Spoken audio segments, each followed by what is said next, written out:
Misalkan ada sebuah papan berukuran 3x3 misalnya, terus ada robot di tengah yang kelihatannya bukan seperti robot.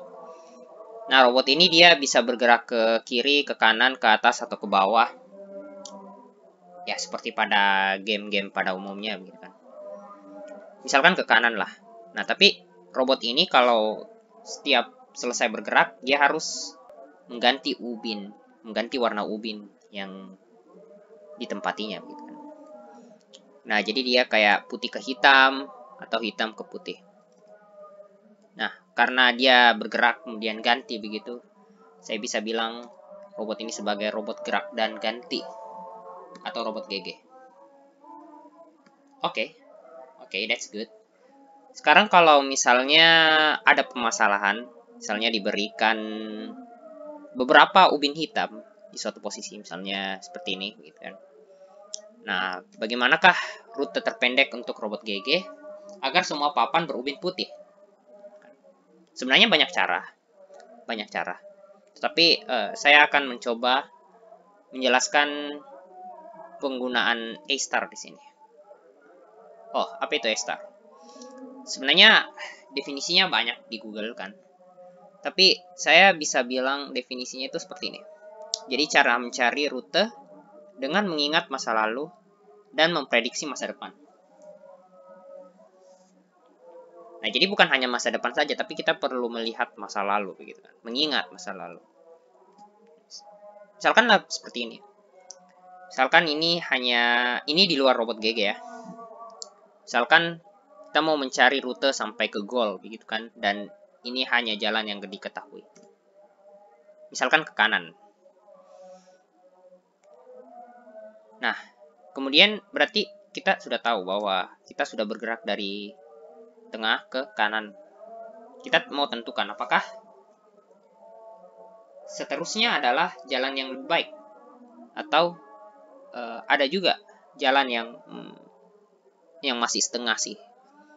Tapi kalau misalnya kita lihat rute yang pertama atau rute yang di kanan itu lebih pendek begitu kan.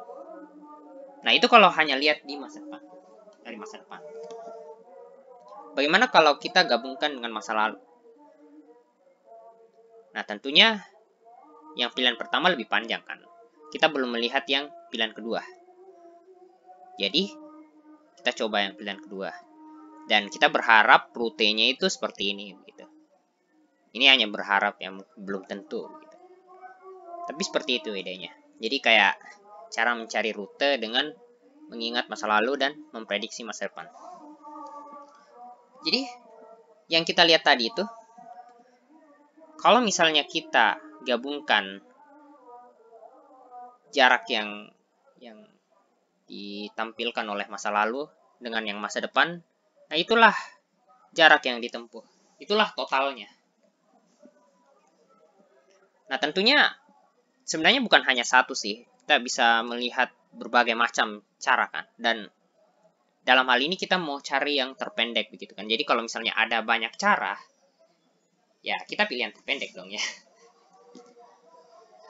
Oke, kita kembali ke yang tadi. Berarti yang masa lalu itu berasal dari hal yang telah dilalui. Misalkan jarak yang telah dilalui. Kemudian masa depan itu prediksi. Prediksi untuk hal yang akan dilalui.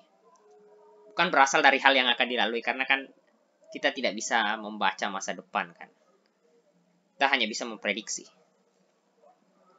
Nah, untuk robot GG, prediksi yang saya gunakan adalah jarak maksimum ke salah satu ubin hitam. Gitu. Oke, sekarang kita masuk ke implementasinya ya. Oke, di sini ada nomor 1, artinya ya ini status 1 begitu kan. Yang pertama yang dicek.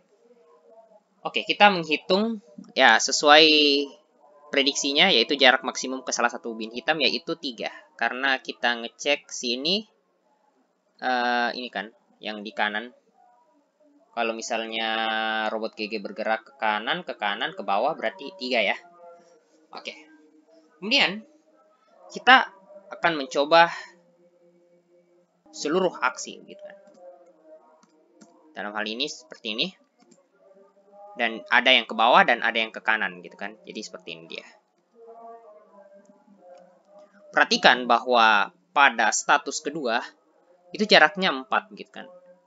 Di situ jarak prediksinya untuk masa depan adalah 3, tapi dia sudah melalui jarak 1 kan. Jadi 1 tambah 3 4. Sedangkan yang status 3 itu jarak maksimumnya menjadi berkurang. Sehingga dia menjadi 3 gitu. 1 tambah 2 3. Berarti kita yang cek itu status 3. Let's go. Nah, kemudian kita lakukan seperti hal yang sama. Jadi ngecek semua aksi, dan inilah dia aksinya. Bisa ke bawah, ke kiri, dan ke kanan. Dan perhatikan di sini ada status 4 nilainya adalah 4, status 5 nilainya adalah 5, status 6 nilainya adalah 3, dan seterusnya. Berarti kita ambil yang terkecil, kembangkan lagi untuk seluruh aksi. Nah, kemudian di sini ada nilainya 3 yang status 7, sedangkan yang status 8 itu 5. Tapi kita sudah dapat solusinya. Itu kan yang status 7 udah selesai kan semua. Nah, kalau sudah selesai, kita ini semuanya ya. Kita tinggal backtrack saja. Ini hanya memperjelas. Nah, inilah dia solusinya. Jadi, bisa terlihat bahwa dia ke kanan dulu, terus ke kanan, lalu ke bawah lagi. Kalau misalnya ada nilai yang sama, coba cek statusnya yang paling kecil. Nah, saya harapkan ini dia bisa jadi mekanisme game untuk teka-teki begitu kan.